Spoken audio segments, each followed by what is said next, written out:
Olá, bolseiros e bolseiras de todo o Brasil, e estamos de volta com quase a reta final de Watchmen. Falta um episódio. Estamos no 8º episódio hoje e semana que vem nós teremos o último. E é isso, acabou? Ai, que triste. Acabou, mas vou anunciar uma segunda temporada. Eles querem jogar falando que não vai ter, é isso e ponto, eu duvido. Eu mantenho que eu duvido que eles não vão fazer uma segunda temporada.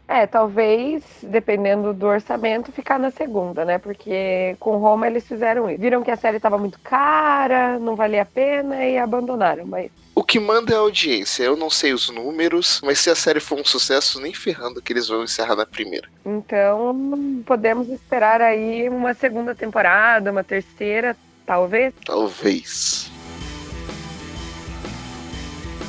Eu acho que esse episódio teria que ser umas impressões gerais primeiro, porque como a gente estava discutindo antes de gravar, eu acho que é bacana a gente falar isso. Justificar por que a gente acha o que a gente acha e depois seguir a ordem cronológica dos fatos. Bom, o episódio foi, acho que, o mais fraco. Eu não diria da temporada, mas desses últimos 3 episódios, ele foi o mais fraco. O meu problema com esse episódio foi a repetição. Ele tem que explicar muitas vezes como funciona os poderes do Dr. Manhattan. Mas mais ou menos como o Tio Ben chegasse pro Homem-Aranha e falasse: com grandes poderes vem grandes responsabilidades. Com grandes poderes vem grandes responsabilidades. Ao longo de 1 hora inteira. Sei lá, eles tentaram repetir o que foi feito no capítulo 9 do Watchmen. Só que no capítulo 9 do Watchmen são 20 páginas. Aqui é 1 hora de episódio. Eles tinham outras maneiras de fazer isso sem ter que ficar fazendo tomado o tempo todo, ficar falando: não, eu estou aqui, eu estou ali, eu estou aqui. Eu já entendi, da primeira vez.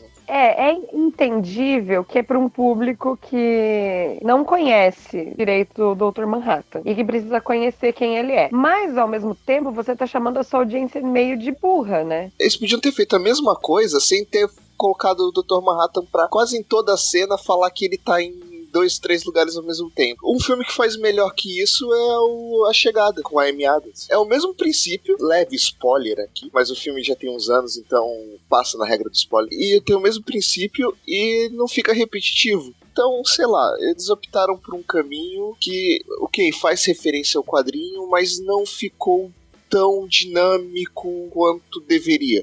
Ficou um pouco cansativo.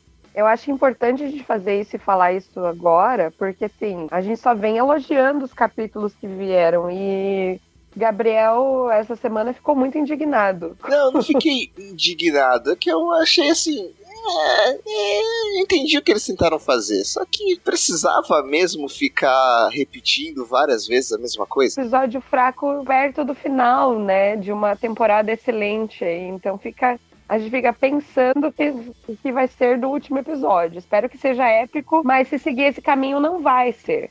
Assim, eu não achei o episódio ruim, mas eu achei ele mais fraco que os outros. Eu acho que ele tem esse problema da repetição, mas ele é um episódio de explicação mesmo. Passa, ele também tem coisas boas que a gente vai falar mais pra frente. Sim, com certeza, mas eu acho que é importante porque, como eu falei, a gente tá numa reta final e esse não é ruim, é um episódio ruim, mas é um episódio fraco dentro de uma temporada excelente. Então, não sei se pra você preocupa, mas pra mim preocupa o decorrer do último episódio. Eu acho que não, porque eu acho que o último vão só terminar a trama. Eles já amarraram praticamente tudo que eles tinham que pra amarrar. Ah, mas eu queria algo épico pro final. Vai dizer que não. É capaz que tenha. Afinal, a gente viu o que aconteceu, né? No final desse episódio. Pois é, então vamos então à ordem cronológica dos fatos. Finalmente, Dr. Manhattan se revela pra gente, né? Mas nesse episódio a gente pode começar falando do final, do meio, do início, porque é tudo ao mesmo tempo. Mas o episódio começa com um deus entrando num bar. Foi engraçado que ele foi usando a máscara dele mesmo, né?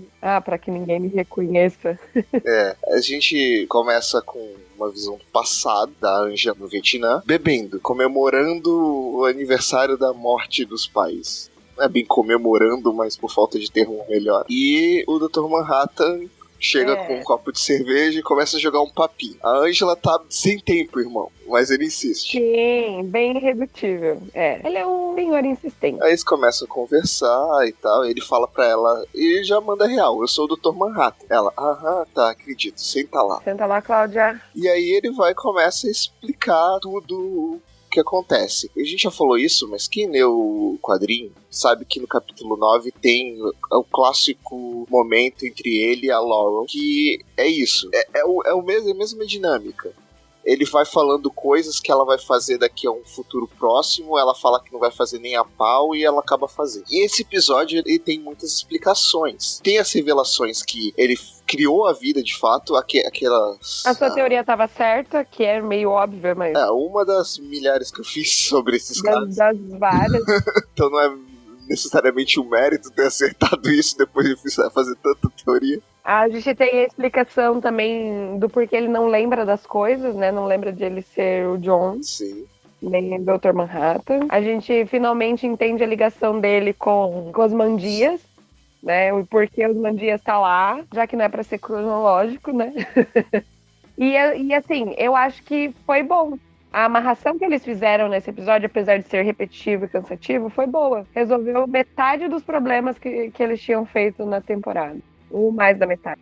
Em termos de amarração, funcionou muito bem, faz todo sentido. Indo já pra parte dele criando vida, eu acho muito legal como ele cria uma vida que é pra ser pura, é pra ser perfeita, de certa forma, e ele usa a imagem e semelhança das pessoas que pra ele eram um símbolo de bondade, que são as pessoas que salvaram ele do Holocausto, que resgataram ele e o pai dele. Então eu gostei muito como eles fazem isso. Porque aos olhos de uma criança que ele era na época, aquelas pessoas eram um símbolo de bondade. Quando ele decide fazer a vida, ele pega essas pessoas como base. Uhum. E o mais interessante é que também a base com que ele criou essas pessoas foi o amor, né? Ele fala que a primeira manifestação de amor ele viu nessas pessoas. Então, ele baseia tudo em amor e aí acaba que esse amor vira uma adoração a ele, né? E ele não suporta isso. Porque eles são chatos pra cacete. Ele se cansa. Você vive no paraíso, é tudo perfeito, você não tem problema, então você se cansa. E aí, como ele se cansou dessa coisa da adoração e tudo mais, né, e do paraíso, ele desabafa, né, com Osmandias. Mas ele vai embora e vai cantar a Ângela. Aí mais pra frente a gente vê que ele conseguiu jantar com a Ângela que ele queria e eles estão juntos, eles ficam juntos. Só que pra que eles tenham uma vida normal, ele pega a aparência de um cara que morreu.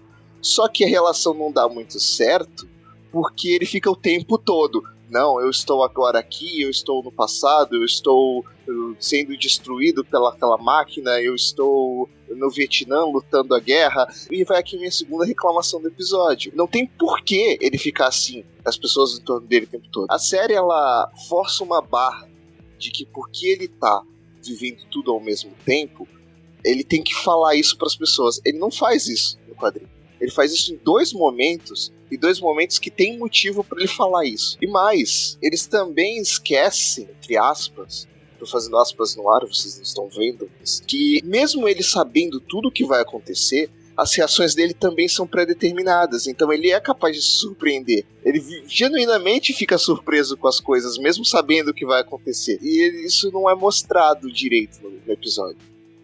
Parece que ele faz cara de paisagem, né? Tipo, eu tô vendo aqui, estou vendo ali, estou vendo lá, e é isso. É como se ele soubesse e por conta disso ele não se surpreendesse, o que não é o caso, ele se surpreende. A gente só dá pra ver que ele tá surpreso no final, por conta do canhão de Tachyons e tudo que acontece ali. Só que pra favorecer a trama do episódio, pra você ter uma desculpa pra que ele tente esquecer quem ele é, que é o que acontece, esforçam essa barra. Isso eu já não gostei tanto também. Acho que não precisava, porque uma coisa acaba linkando com a outra. Ele repete muitas vezes que ele tá em vários momentos pra te explicar e forçar essa briga entre os dois, que gera o John encontrando o Ozymandias e entrando em um acordo com ele. Então, por conta disso, o John, ele vai na Antártida, pede ajuda pro Vedit para que ele possa ter uma vida normal. E o Vedit, que a gente encontra lá, é um Vedit que tá extremamente frustrado, porque ele fez tudo o que ele fez para que a humanidade ficasse em paz, só que ele vê que a humanidade tá criando bombas de novo. Então ele se cansou das pessoas também. Então eles entram em um acordo. Eu vou te ajudar aqui, eu vou te dar esse aparelhinho que vai fazer você esquecer as memórias. Eu até especulei no outro episódio que aquilo ali que ela pega talvez seja a essência dele, mas não. aquilo ali que ela pega é só um aparelho do Ozymandias feito para que ele esqueça as memórias. O Veidt até fala que ele criou isso na década de 80 como um plano A. Só que ele acabou não conseguindo executar esse plano A, então ele usou o plano B, que era tentar desintegrar o Dr. Manhattan e enganar ele. Mas eles entram em acordo e o Dr. Manhattan oferece para ele o paraíso. Ele leva o Ozymandias até os caras, até aqueles caras bizarros que ele criou, para que ele possa ser adorado lá. E a gente já viu que isso também não dá muito certo, porque ele também se cansa dos caras. Porque é uma vida monótona lá, né? Na verdade. E já que a gente já tá entrando nessa de não tem começo, não tem fim, é tudo ao mesmo tempo, vamos falar logo da parte final, que é pós-créditos, que a gente vê a punição dos Ozymandias. É uma punição infantil, de certa forma, mas faz sentido, que é eles pegando os tomates e tacando nele. E ele tá com uma cara de... Sim. Puta que me pariu, que inferno. Eu não aguento mais isso. Me tira daqui. Mas é legal porque nessa cena, na prisão, depois que ele é torturado com tomates, não dá pra chamar aquilo de tortura, só a porrinhação. Ah, mas pra ele acho que foi. É uma tortura, mas não do jeito de tortura que a gente tá acostumado. É, sem dor, só você... É uma tortura cheio. que te mata por tédio. É, de tédio, exatamente. A gente vê o Game Warden lá, o guarda florestal, que é o primeiro cara que ele criou. Ele é propriamente o Adão do Dr. Manhattan, falando com ele, e você percebe o ressentimento, a mágoa que ele tem pelo Dr. Manhattan ter ido embora. Ele é um pouco diferente dos outros, né? Ele demonstra mais sentimentos negativos que a gente não esperava, e o Ozymandias fala, eu tenho que voltar, porque o meu povo precisa de mim. Porque ele percebeu que num mundo perfeito, ele não tem função.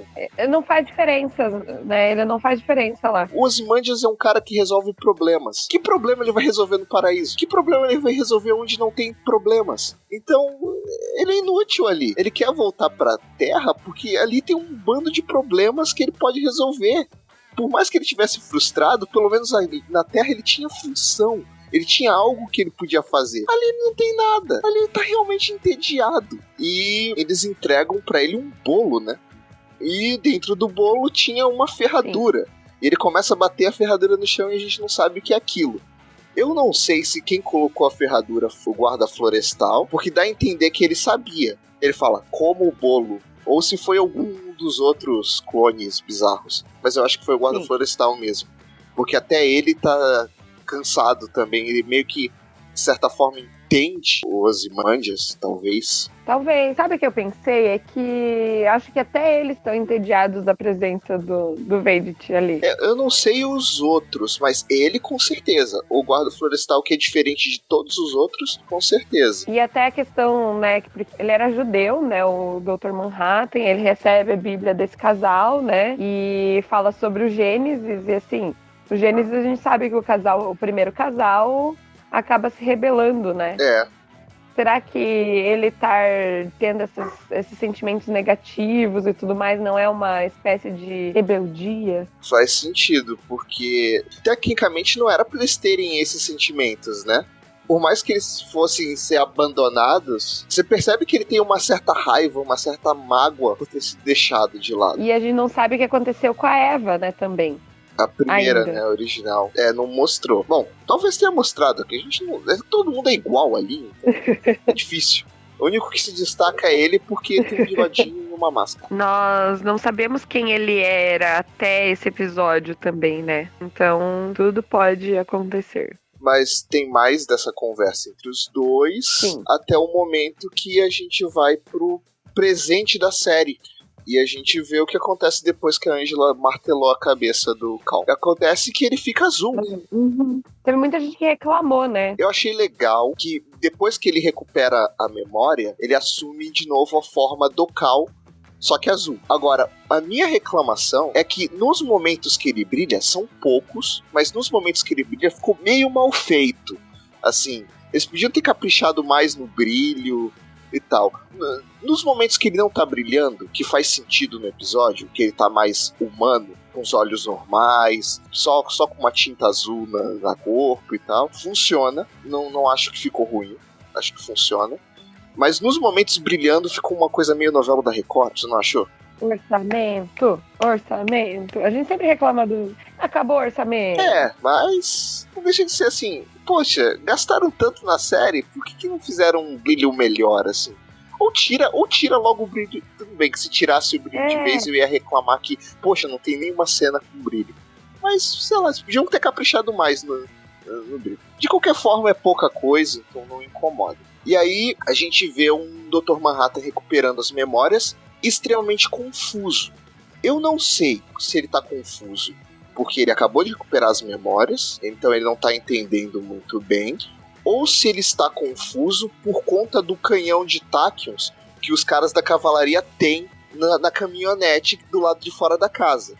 Eu acho que talvez seja um pouco dos dois. Eu também acho dos dois. Porque já foi estabelecido que o canhão de táquions atrapalha a percepção dele. Atrapalha a capacidade dele de ver o futuro e atrapalha a percepção dele de se organizar ali. Então acho que talvez seja um pouco dos dois mesmo. E a gente vê ele de boaça, enquanto a Angela tá desesperada. Tipo, vambora, vamos fazer alguma coisa, esses caras vão pegar você. Aí ele até fala, não, mas eles já estão ali de fora, do lado de fora, tal. Só que antes disso, a gente tem uma cena dele na piscina, né? Andando sobre a água.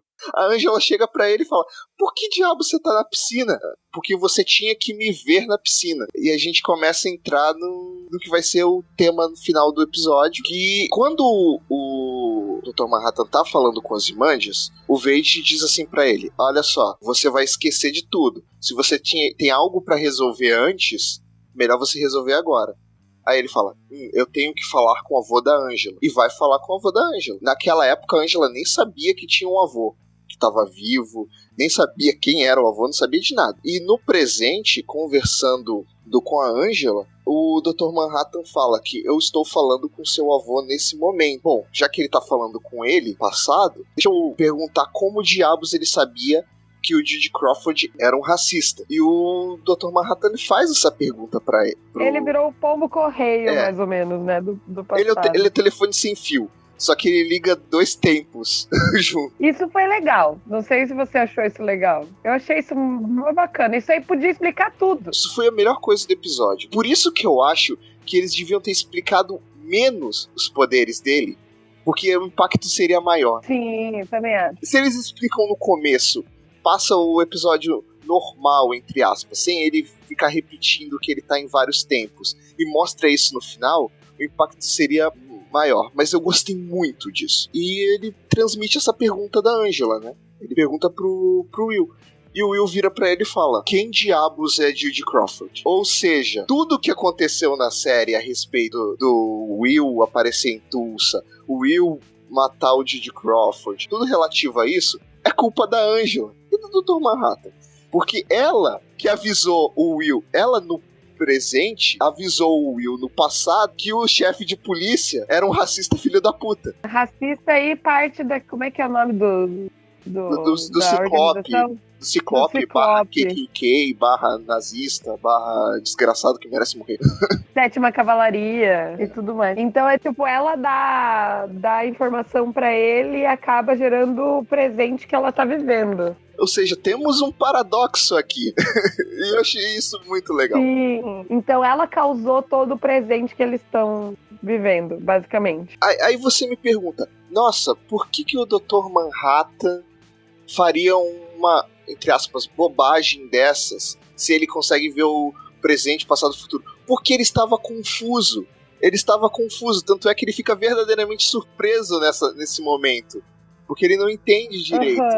Ele estava confuso com o canhão de táquions, ele estava confuso que a memória dele acabou de voltar. Então faz sentido ele ter feito essa bobagem, não ter entendido direito, ter zoado com a timeline toda por conta disso. Zoado não, ou levado exatamente pro momento em que eles estavam vivendo naquela hora, né? Só que assim, eu não lembro, eu acho que não teve, tem um tempo que eu li o quadrinho, mas eu acho que não teve nenhum momento de paradoxo desse jeito no quadrinho original. De alguém falando com o Dr. Manhattan no presente para mandar uma mensagem pro passado. Isso não aconteceu, de fato. Então, parece que não é algo que ele faria frequentemente, sabe? Não é algo que ele faria em situação normal. Mas aí a gente tem a Angela cansando de esperar, pegando a arma e falando, quer saber, eu vou cuidar da cavalaria agora, porque o Dr. Manhattan avisa que a cavalaria já tá ali, que não tem o que fazer, que acabou, é isso, não tem mais jeito, boa sorte, não sei o que dizer, são só palavras. E aí começa uma civilização mó legal, que ela começa a fuzilar os caras da cavalaria que estão ali esperando, e começa a vir gente da cavalaria de tudo que é lado. Virou Sister Knight. Só que aí ela acaba se ferrando, porque são muitos, e começam a atirar no carro dela. Aí até o momento que ela ia morrer, que o cara ia dar um tiro, e o Dr. Manhattan entra na frente e começa a pulverizar os caras da cavalaria. Nazista sendo pulverizado é sempre bom. E aí ela pensa assim, poxa, conseguimos, né? Vencemos ele. Não, era exatamente o que tinha que acontecer. Aí alguém adiciona a máquina e desintegra o Dr. Manhattan.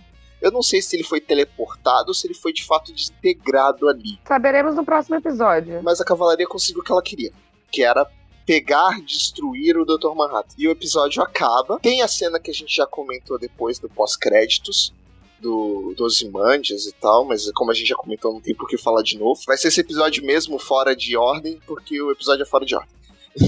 E faz todo sentido, entendeu? Sim, vê, a gente é à frente do nosso tempo.